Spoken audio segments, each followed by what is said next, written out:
Hello বন্ধুরা, আপনারা দেখছেন সোহান মাল্টিমিডিয়া ইউটিউব চ্যানেল। তো বন্ধুরা, আমি অ্যাকচুয়ালি ভিডিও খুব একটা শ্যুট করছি না আমাদের সিস্টেম নিয়ে। মেন ব্যাপার বলতে সিস্টেম নিয়ে কি ভিডিও শ্যুট করব, মানে এর তো বিভিন্ন রকমের সমস্যা একই রকমভাবে দেখা যাচ্ছে। আজকের একরকম তো কালকের আর রকম আসছে। তো মানে সলিউশনের কোনো বিকল্প রাস্তা পাওয়া মুশকিল হয়ে যায়, এটা এমন একটা ব্যাপার। তো যাই হোক, মোটামুটি আজ কয়েকদিন ধরে একটা সমস্যা চলছে। সমস্ত কোম্পানির বা সমস্ত বিসির উপর দিয়ে আসছে। হাতে গোনা কয়েকজন বিসি মাত্র কাজ করতে পারছে, ম্যাক্সিমাম বিসি বন্ধ হয়ে থাকছে। তো এমন কিছু ইস্যু হয়েছে, যে সমস্ত নতুন বিসি অ্যাক্টিভ হয়েছে তারা সমস্ত প্রত্যেকের আইডি সব বন্ধ আছে, যেহেতু আনঅথরাইজ অ্যাক্সেস চলে এসছে। আর যে বিসিগুলো অ্যাক্টিভ আছে তাদের ক্ষেত্রে একটা আপডেট এসছে, কি আধার প্যান ভেরিফিকেশনের একটা ব্যাপার আছে। অনেকেই বুঝতে পারছে না, অনেক রকমভাবে আমাদের কাছে কমেন্ট করছে। তো অ্যাকচুয়ালি ভিডিওটা করার উদ্দেশ্য, আমি মেন কথাটা অ্যাকচুয়ালি তুলে ধরতে চাচ্ছি। কোনো সলিউশন এইভাবে তুলে ধরা যায় না। তো অনেকে অনেক রকমভাবে স্ক্রিনশট পাঠাচ্ছে, তাদের এটা কী করবো, কী বিষয়, হঠাৎ করে এমন কেন প্রবলেম আসলো। দু একটা লাইনের মধ্যে আমি দু একটা কথা বলবো। আর সলিউশন বলতে ভিডিও কী বা করবো, গ্রামীণ ব্যাংকের পরিস্থিতি তো সবাই জানে। তো এটা নিয়ে নতুন কিছু বলার কিছু নেই।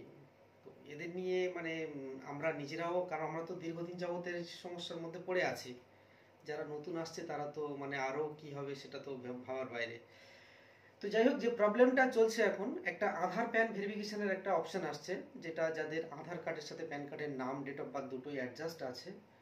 অনেকে বলছে আমার দুটোই ঠিকই আছে, তার হয়তো ডকুমেন্ট দুটো ঠিকই আছে, কিন্তু দেখা যাচ্ছে যখন সে সিএসপি আইডি অ্যাক্টিভ করেছিল বা এন্ট্রি হয়েছিল, তখন তার প্রোফাইলে সেখানে কিছু একটা মিসিং আছে, যার কারণে হয়তো ডকুমেন্টের দিক দিয়ে দেখছে তারটা ঠিকই আছে, তো সেখানে কিছু একটা প্রবলেম আছে। তো সেক্ষেত্রে সেই জায়গাটায় তার প্রবলেম হচ্ছে, অ্যাডজাস্ট হতে পারছে না দুটো ডকুমেন্ট সহ প্রোফাইলের সাথে।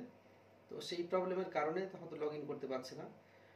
তো এগুলো বলবো, নিয়ারেস্ট যে এরিয়া ম্যানেজার বা যে কোম্পানি আছে যেখানে একটু যোগাযোগ করুন। আশা করছি এই প্রবলেমগুলো আস্তে আস্তে করে সলভ হবে। আর একটা শাখা যখন ফুল রানিং থাকে, কম বেশি এর মধ্যে যারা আছে অনেকেই ভালো ভালো সিএসপি আছে, যারা পুরানো খুব। হঠাৎ করে ইস্যু আসলে তার মনের অবস্থাটা তখন বোঝা খুব মুশকিল হয়ে যায়, কারণ সে ট্রাগল করাটা খুব কষ্টকর হয়ে দাঁড়িয়ে যায় কাস্টমার। বিশেষ করে তো মানে কি বলি বলো তো, কাস্টমার তো এই বিষয়গুলো তো মানে ওরা তো বুঝবে না, না।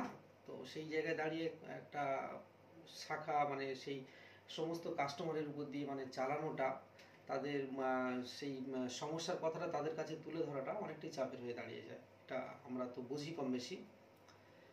তো যাই হোক, আজকের এই ছোট্ট একটা কথা বলার ছিল। অবশ্যই নতুন নতুন আপডেট নিয়ে আসবো। তো আমি কি বলবো, আমার নিজেরই আইডি বন্ধ আছে। যাই হোক, এই বিষয়ে আর কিছু বলার নেই। জানি না কখন খুলবে, বলতে পারছি না, কারণ এদের তো কোনো আমার যে ধারণাটা মনে আসে কি বুঝতে পারি না, এদের গ্রামীণ ব্যাংকের কি সিস্টেম, যে কাজ করতে গিয়ে ব্যাংকের কোনো প্রফিট থাকবে, মানে প্রফিটের জায়গাটা মানে লসে রান করবে। এরা এইরকমই কাজ করায় কেন ছেলেদের দিকে, সিএসপি নাও দিতে পারতো। মানে একটা মানে সিএসপি যখন একটা ছেলে নেয়, সে অনেকটা আশা ভরসা করে একটা জায়গায় দাঁড়ানোর চেষ্টা করে বা নেওয়ার জন্য অনেক আগ্রহী থাকে। কাজটা করার পরে বুঝতে পারে যে কতটা মানে চাপ সৃষ্টি বা কতটা দায় হয়ে থাকে, তারপরেও সে সবকিছু বাধা কাটিয়ে ওঠে। তাও দেখা যাচ্ছে সেখানে তার কাজের জায়গাটা শক্ত হতে পারে না। তো এইরকমই যদি সার্ভার ইস্যু হয়, একটা ব্যাংকিং সংস্থা চালাতে গেলে অবশ্যই তার সব দিকটাকে ক্লিয়ার থাকা দরকার। তো সেই জায়গায় দাঁড়িয়ে তার ক্লিয়ার যদি না থাকে, তার কাস্টমার সার্ভিস দিতে অনেকটাই ঝামেলা হবে, অনেকটাই হ্যাম্পার হতে হবে। তো যাই হোক, বেশি কিছু বলছি না আর এই বিষয় নিয়ে, কারণ সবাই তো এর উপরে অভ্যস্ত হয়ে গেছে। আর যে কোনো জিনিস যখন কোনো কিছু অভ্যাসে পরিণত হয়ে যায়, সে যেমনই হোক না কেন, তখন তার কাছে সেটা অনেকটাই ভালো হয়ে দাঁড়িয়ে যায়। তো যাই হোক, আমাদের গ্রামীণ ব্যাংকের যে সমস্ত ভাইরা কাজ করছে বা বোনেরা দিদিরা যারা কাজ করছে, তো কি বলবো, এটা একটা আমাদের অভ্যাসে পরিণত হয়ে গেছে। তো এইটা নিয়ে নতুন করে কিছু বলার নেই। সবাই কাজ করো, মানে নিজের জায়গাটা আস্তে করে মানে ধরে রাখার চেষ্টা করো। কি বলি বলো তো, এইসব জিনিসগুলো নিজেরই খুব খারাপ লাগে। কতই সিস্টেম মানুষ তুলে ধরতে পারে। তো মানে প্রতিনিয়ত এদের মানে নতুন নতুন সমস্যা এসে সামনে দাঁড়িয়ে যায়। আমি তো দেখিনি যে অন্যান্য সিএসপিদের এত কিছু প্রবলেম হতে। একটা মানে লিঙ্ক ইস্যু হলে তো হয়েই যাচ্ছে দিনের পর দিন। এটা বোঝে না যে এরা তো আমাদেরই কাস্টমারকে পরিষেবা দিচ্ছে, এরা কিভাবে কোন জায়গায় দাঁড়িয়ে কাজ করবে, এরা কিভাবে মানুষকে বোঝাবে, এটা বুঝবে না। একটা ব্রাঞ্চ যদি এরকম দিনের পর দিন বন্ধ থাকে তাহলে তাদের কতটা ক্ষতি হতে পারে, সেদিকটা তারা করতে পারে।